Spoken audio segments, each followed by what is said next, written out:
بسم الله الرحمن الرحيم السلام عليكم ورحمة الله أيها الإخوة الأخوات. Ravi de vous retrouver dans cette formation de l'apprentissage de l'alphabet arabe. Donc, vous me connaissez tous, je m'appelle Mohamed Diallo de la page Facebook, YouTube, muslim.bg. Je suis avec mon frère bien-aimé en Allah, Ahmadouba, qui va m'accompagner, qui va participer, qui est aussi un formateur, un enseignant, un imam à la mosquée. Donc, c'est une personne digne de confiance, un expert dans ce domaine aussi. Donc, j'essaie de m'associer avec des gens compétents. Donc, je laisse mon frère Ahmadouba se présenter vite fait. Salam alaikum, frère. Ça va? Wa salam wa rahmatullahi wa barakatuh. Bismillah wa salatu wa salam ala rasulillah wa ala alihi wa sahbihi wa man wala. Mon très cher frère Mohamed Diallo, c'est un plaisir d'être avec toi et d'entamer ce programme ou bien ce voyage dans la science religieuse et dont la porte, bien sûr, va être l'apprentissage de l'alphabet arabe. Et je suis très enthousiaste à l'idée de partager ce long voyage, long et court, parce que nous, on est censé être là pour le rendre court pour nos étudiants et étudiantes, Inch'Allah. Il est long, mais on va essayer de le rendre court et facile pour eux, Inch'Allah. Donc, très enthousiaste à l'idée de le faire avec toi, en ta compagnie. Et je demande à Allah Azza wa Jalla de mettre de la baraka et de nous faciliter. Amin ya Rabbal Alamin. Merci beaucoup, mon frère, pour cette belle présentation. Alors, mon frère Ahmadouba, concrètement, pourquoi a-t-on besoin d'apprendre l'alphabet arabe? Bah, tout simplement, si on devait donner une réponse simple, ça serait pour lire le Coran, la parole d'Allah. Le lire correctement, le Coran. Le lire selon les règles qui ont été enseignées par le prophète sallallahu alayhi wa sallam et par ses compagnons au tabi'in. Donc, c'est la raison principale pour laquelle chaque musulman devrait, en tout cas, s'atteler à apprendre l'alphabet et à essayer de la mémoriser, de la maîtriser pour pouvoir ensuite lire correctement le Coran. Et nous savons tous, d'ailleurs, les bienfaits du Coran. D'ailleurs, tu pourrais nous en dire un peu plus par rapport à ces bienfaits du Coran que le musulman il aurait en lisant le Coran et en le mettant surtout en pratique.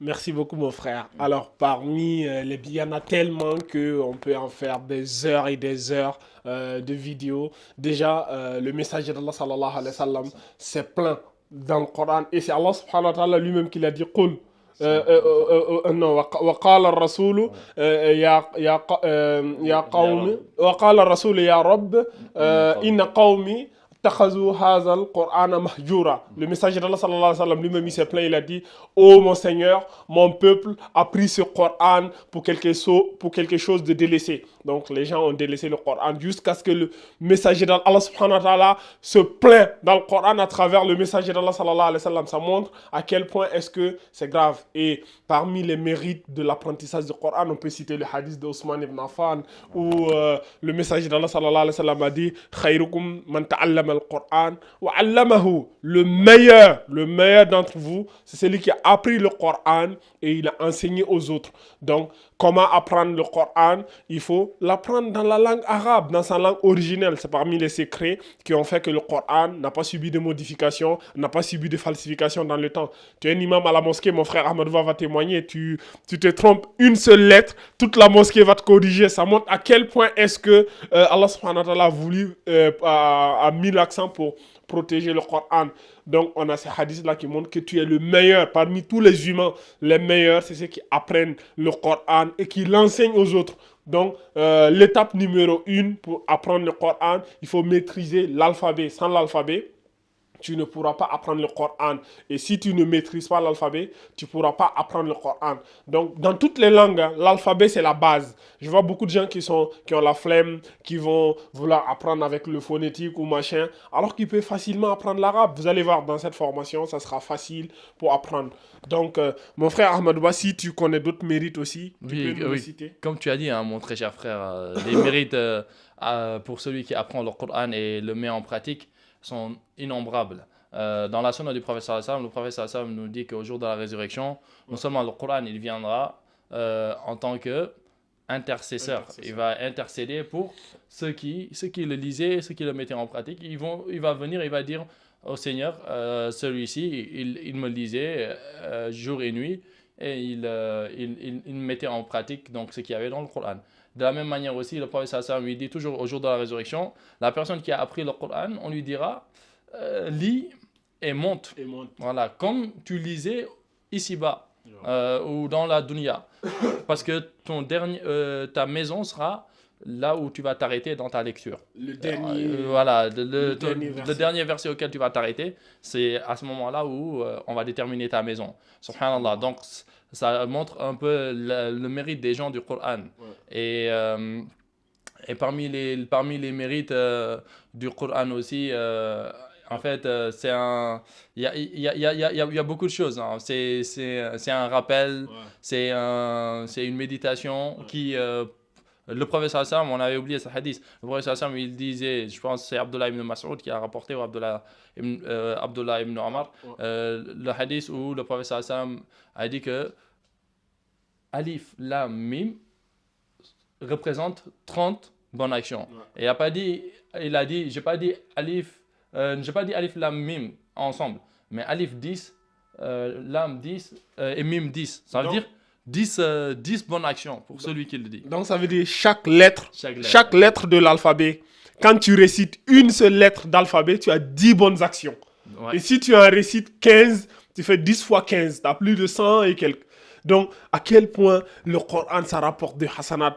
Le jour du jugement dernier, l'une des choses qui va permettre aux gens de monter dans les plus hauts degrés du paradis, c'est le Coran. Les récitateurs de Coran, ceux qui le maîtrisent, seront parmi les plus hauts degrés du paradis. Exactement. Et ça, c'est vraiment incroyable. Ça, c'est un grand bienfait. C'est pour ça que, comme tu l'as dit tout à l'heure, des fois, on a tendance à nous reposer sur nos lauriers et à se dire que, bon, c'est pas grave, on a la phonétique en remplacement.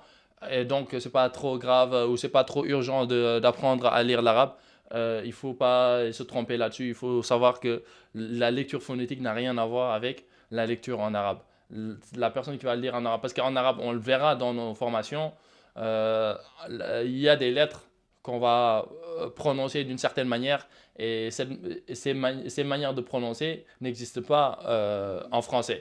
Et donc, il est primordial vraiment d'apprendre l'arabe, de pouvoir maîtriser chaque lettre, leur manière d'être prononcée, de les reconnaître pour ensuite lire le Coran parfaitement, sans difficulté, avec tajwid, comme l'a enseigné notre bien-aimé prophète sallallahu alayhi wa sallam et ses compagnons bien-aimés, afin d'être sur la voie droite. Allah Azza wa Jal, il le dit ensuite, on le dit en plus dans Surat al-Baqarah, il dit, si je ne me trompe pas, subhanallah, le verset, il est où? Il dit, c'est ceux à qui on a révélé le livre, c'est eux qui le lisent haqqa tilawatih.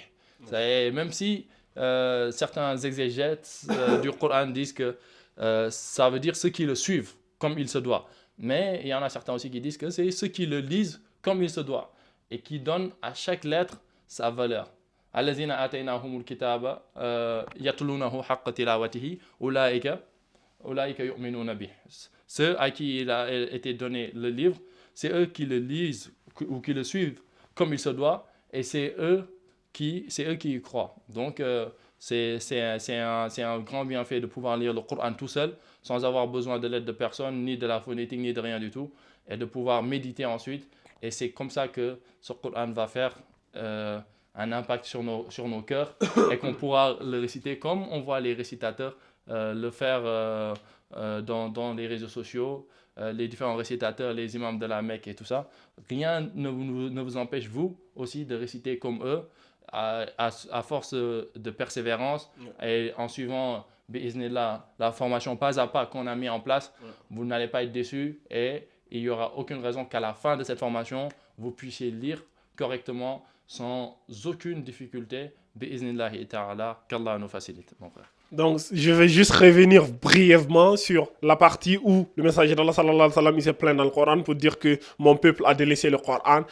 Comment reconnaître une personne qui a délaissé le Coran? Le fait de délaisser le Coran, c'est le fait de ne pas lire le Coran, de ne pas le lire comme il faut, d'avoir la flemme d'apprendre la langue arabe. Donc, si vous êtes déjà là, alhamdoulilah, ça veut dire que vous ne faites pas partie de ces gens-là, vous voulez apprendre. Donc, ceux qui délaissent, qui ne le lisent pas, qui ne l'écoutent pas, qui ne le méditent pas, qui ne le mettent pas en pratique et qui n'appliquent pas ces légiférations, etc., etc.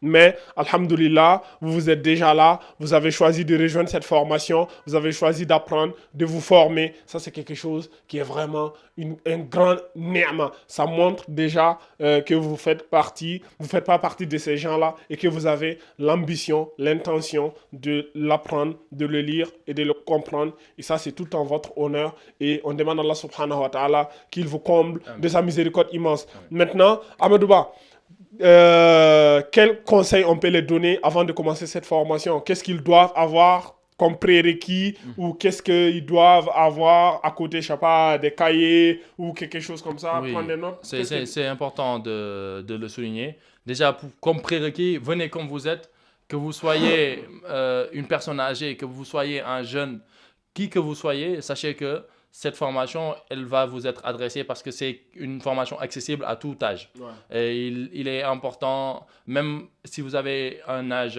avancé. Et aussi pour les voilà. débutants. Voilà, pour les tout débutants ceux qui viennent de se convertir, ceux qui connaissent rien de l'islam, ceux qui se sont repentis et qui veulent revenir vers l'islam, cette formation est faite pour tous les niveaux, donc, et pour tous les âges. Donc venez comme vous êtes, il vous suffit juste d'avoir une bonne connexion, une bonne connexion Internet et avoir un cahier comme le frère l'a dit, parce que il faut savoir que la science, elle s'acquiert par l'écriture, en écrivant ce qu'on apprend et en revenant régulièrement sur ce qu'on a écrit. Et c'est comme ça que la science, elle reste.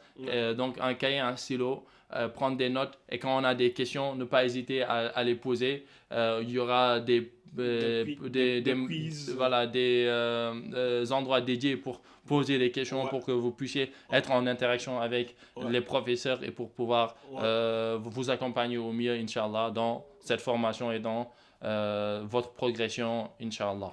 De toute façon, je mettrai mon numéro WhatsApp pour ceux d'entre vous qui voudront venir sur WhatsApp pour poser des questions. Peut-être même il y aura le canal Telegram. Mais pour revenir aussi, pour ce que Ahmedouba disait tout à l'heure, ayez une bonne connexion Internet et aussi privilégier un ordinateur ou un écran. Si vous avez une télévision ou un ordinateur, ça sera mieux qu'avec le téléphone. Après, bien sûr, vous pourriez aussi regarder avec le téléphone si vous voulez. Donc, n'hésitez pas, avec l'ordinateur, ça sera mieux. Donc, on va utiliser ce tableau-là. C'est un tableau mobile. Donc, de temps en temps, on n'hésitera pas à le rapprocher à l'écran parce qu'il arrivera des moments où on sera appelé à tourner en soirée ou la nuit en fonction de nos disponibilités et tout. Donc, mais vous inquiétez pas, ça sera propre, ça sera clair, vous le verrez. Donc, on utilisera le tableau et aussi de temps en temps, on partagera directement les fiches PDF à l'écran ou même des interactions. De toute façon, vous allez voir le projet, il va être très passionnant, Inch'Allah ta'ala. Donc, prenez des notes, comme Ahmedouba l'a dit, c'est en notant, c'est en écrivant que l'on retient. Donc, amusez-vous à écrire, à faire, c'est comme des dessins. Apprenez à écrire les lettres et comme ça, vous allez les maîtriser et comme ça, vous allez vous rappeler de ces lettres-là. L'objectif ici, c'est pas faire des récitations perroquets. Il y en a quand il est dit de citer les lettres d'alphabet, il te les cite de A jusqu'à Ya. Mais maintenant, si tu écris Ya ou Na ou Ta, le gars, il est perdu. Donc, notre objectif, c'est surtout que vous puissiez bien identifier les lettres, les reconnaître et avoir la bonne prononciation. Et l'objectif, c'est que d'ici la fin de cette formation, que les lettres d'alphabet n'aient plus aucun mystère, aucun secret pour vous, que vous ayez tous les prérequis maintenant pour lire le Coran en arabe, le mushaf, sans difficulté, sans complexité, Inch'Allah ta'ala. Donc, mon frère, tu as un mot pour dire pour la fin? Le mot de la fin, c'est s'armer de patience, s'armer de patience, s'armer de patience, parce que la science est un chemin très très long et justement, c'est pour ça que nous sommes là, comme je l'avais dit au début, pour vous faciliter ce chemin par la grâce d'Allah, pour que vous ne sentiez pas cette longueur. On va essayer de mâcher le travail au maximum pour que ça soit digérable pour vous. Et n'oubliez pas le hadith du prophète sallallahu alayhi wa sallam, il dit Man salaka tariqan yaltamisu fihi ilman sahhalallahu lahu bihi tariqan ila al-jannah. Celui qui emprunte une voie pour chercher la science, Allah lui facilite par ceci la voie au paradis. Et donc le prophète sallallahu alayhi wa sallam n'a pas dit celui qui arrive à destination, mais il a dit celui qui emprunte. Il suffit donc toi musulman, ou toi le musulman, mon frère musulman et ma soeur musulmane, il vous suffit juste d'emprunter ce chemin, de la science, d'être prêt à faire un sacrifice. Et ce sacrifice, c'est juste être capable de regarder les vidéos qu'on met à votre disposition, de prendre des notes. C'est pas à l'époque des salafs où certains étaient obligés de prendre une monture, un chameau ou une chamelle, et ils montaient dessus et ils allaient de pays en pays juste pour un hadith pendant des mois. Nous, on vous demande pas tout cet effort. On vous demande juste d'avoir une bonne connexion, d'avoir un cahier, un stylo et de suivre petit à petit le travail. Inch'Allah, on va essayer de le faire au maximum de notre côté. L'effort physique et tout ça, on est prêt à le consentir pour que vous puissiez avoir une formation d'excellence. Et vous, derrière, nous vous demandons juste de faire les exercices, de répéter, de réviser. Et par la grâce d'Allah, on va arriver tous ensemble vers l'objectif visé, qui est que vous puissiez lire l'arabe correctement et, in fine, le Coran de la meilleure des manières, sans plus avoir besoin de l'aide de qui que ce soit. Et ceci est bien possible, qu'Allah nous le facilite à tous et accepte de nous. Donc, subhanallah, surtout pour rajouter un petit truc, c'est ce que tu as dit. Quand tu prends un chemin qui mène vers le savoir, Allah subhanahu wa ta'ala t'ouvre un chemin qui mène au paradis. Et aussi, Allah subhanahu wa ta'ala, il récompense les efforts fournis. Quand c'est difficile, celui qui lit difficilement le Coran, celui qui a des difficultés d'apprendre, l'effort que tu fournis en supplément, il est récompensé. Allah, il récompense aussi les efforts. Donc, plus c'est difficile, plus la récompense, elle est grande. Ça ne sera pas facile pour tout le monde. Il y en a, ils auront certainement plus de difficultés que d'autres. Mais persévérez et revenez, regardez les vidéos. Même nous, vous voyez, même les imams, ils ont mémorisé le Coran, mais le Coran s'oublie facilement. Tu le laisses un peu, il te laisse. Donc, tout le temps, il faut réviser. Vous avez la chance que sur ces plateformes, vous avez accès à cette formation à vie, jusqu'à la fin de votre vie. Tant que vous avez les identifiants et tout, vous aurez toujours accès à cette formation. Même dans 10 ans, dès que vous avez des soucis, n'hésitez pas à avoir le réflexe de revenir, de regarder, de revenir à la source, de vous refamiliariser, jusqu'à assimiler. Tant que vous n'avez pas assimilé l'alphabet arabe, vous aurez toujours des difficultés dans la lecture. Mais une fois que vous avez assimilé ça, c'est fini. Tout le reste de la science, ça devient fluide. Ça devient facile. Donc, revenez, regardez au maximum, entraînez-vous et aussi partagez avec vos amis, appelez-les à aussi venir rejoindre le groupe si vous en avez, ainsi qu'à vos familles. Donc, haza wa alam, wallahu azza wa jal a'la wa a'lam, subhanakallahumma bihamdik, ashhadu an la ilaha illa anta astaghfiruka wa atubu ilayk, wa akhiru da'wana anil hamdulillahi rabbil alamin.